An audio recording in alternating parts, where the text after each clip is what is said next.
It's hard to communicate, but I know you get that. I know.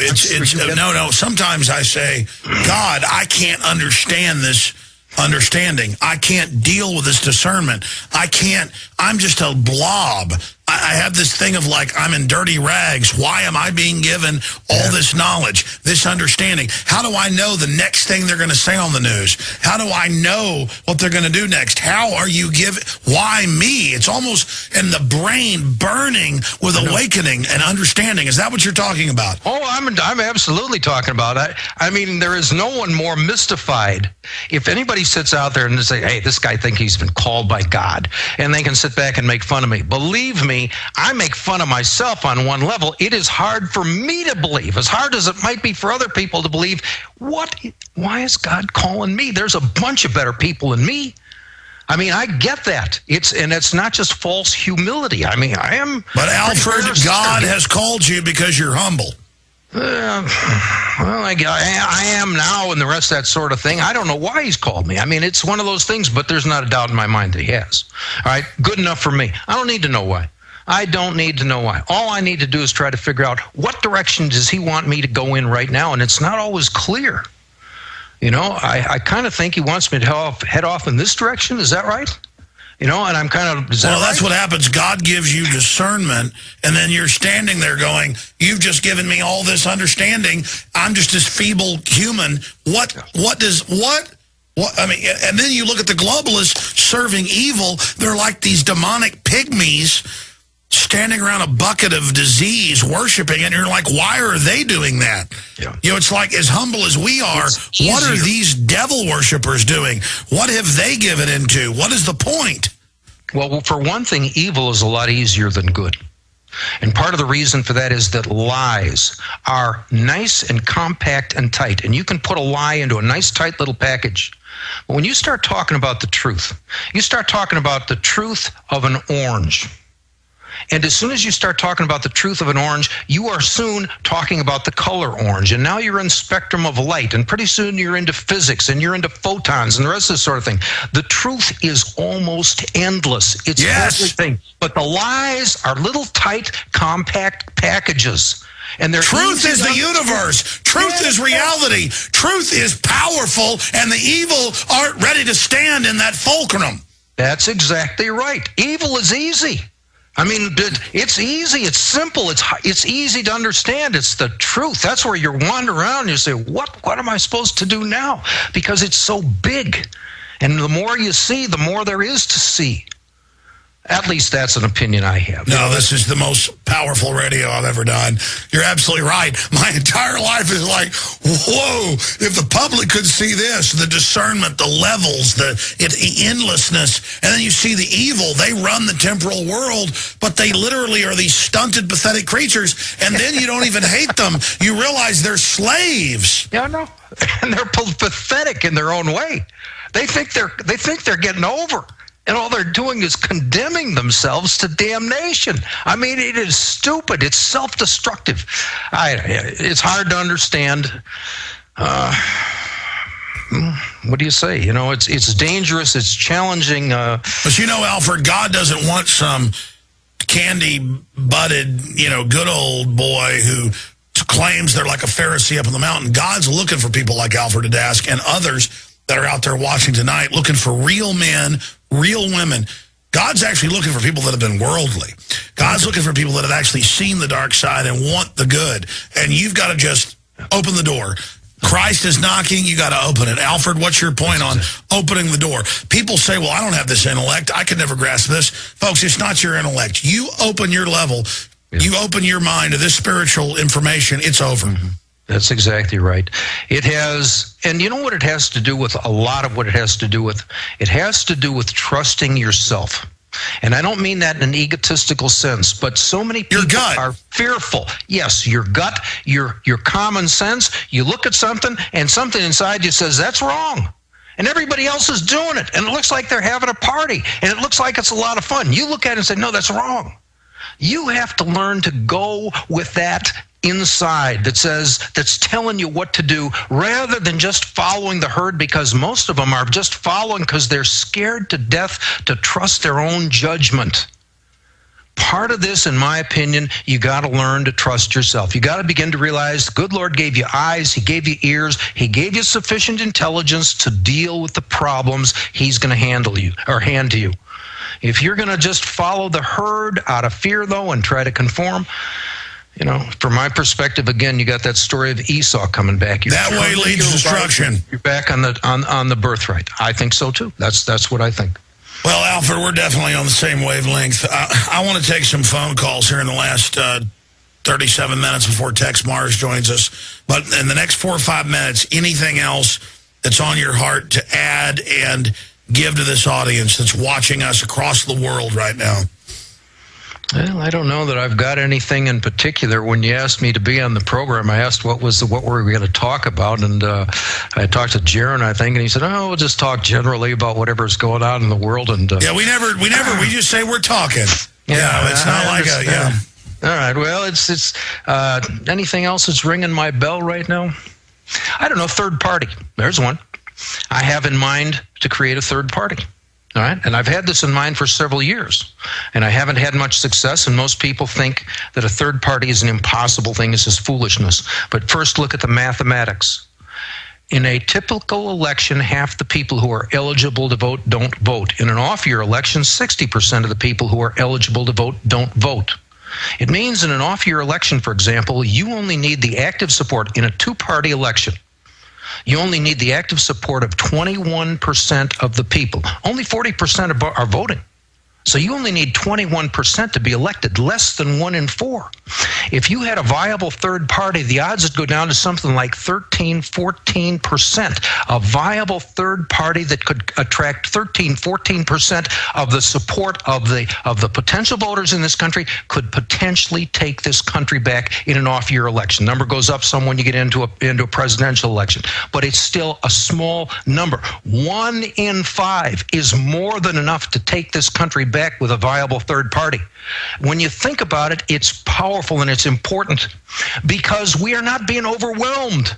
We're not being defeated by the big battalions. We can take this whole country back with 1 in 5, and I guarantee you probably 60% of the country agrees with the kinds of ideas that you've put out on your program and I put out on my blog and little programs I do and so on.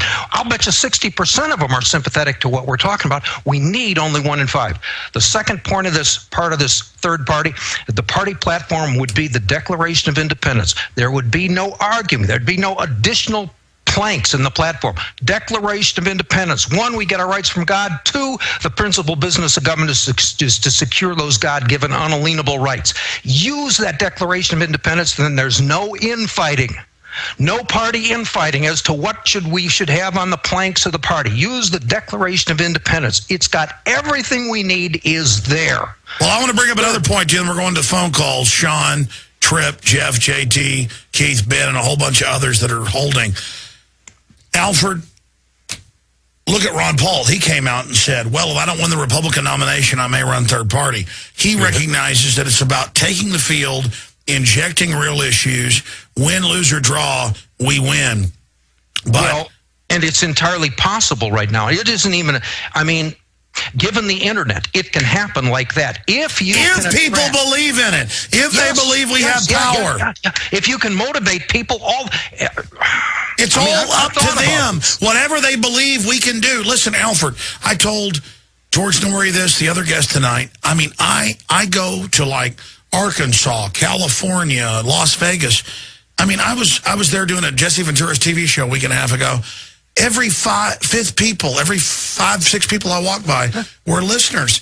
That's power. Not that Alex Jones has power, that they recognize me and say they're listeners shows our numbers are huge. You're exactly right.